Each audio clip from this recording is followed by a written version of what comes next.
প্রিয় দর্শক আসসালামু আলাইকুম। তো দর্শক যাকে দেখতে পাচ্ছেন তার নাম হচ্ছে শারমিন। শারমিনের বিয়ে শাদী হয়নি। শারমিন ইউটিউব এসেছে বিয়ে শাদীর জন্য।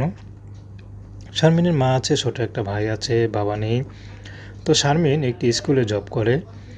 তো স্কুলের বিভিন্ন ম্যাডামদের, স্যারদের চা পানি আগিয়ে দেয়, বাচ্চারা স্কুলে আসলে বাচ্চাদের দেখাশোনা করে।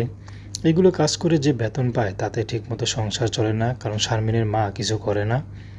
তো শারমিন এখন ইউটিউব এসেছে বিয়ে শাদীর জন্য, কারণ শারমিনের মা অনেক জায়গায় চেষ্টা করছে তাকে বিয়ে দিতে, কিন্তু যারাই বিয়ে করতে আসে তারাই যৌতুক চায়। ওই জন্য শারমিনের মা এখন হাল ছেড়ে দিয়েছে। তো মার কষ্ট দেখে শারমিন ইউটিউব এসেছে, না কখন ইউটিউব আসতো না। তো শারমিন কাছে যদি সুখে দুঃখে একটা ভালো মানুষ পায়, সেই মানুষটি যেমনই হোক না কেন, যদি যৌতুক ছাড়া তাকে বিয়ে করে শারমিন রাজি আছে। তো দর্শক, প্রেম ভালোবাসা বিয়ে শাদী করা একান্ত আপনাদের ব্যক্তিগত ব্যাপার। আসসালামু আলাইকুম।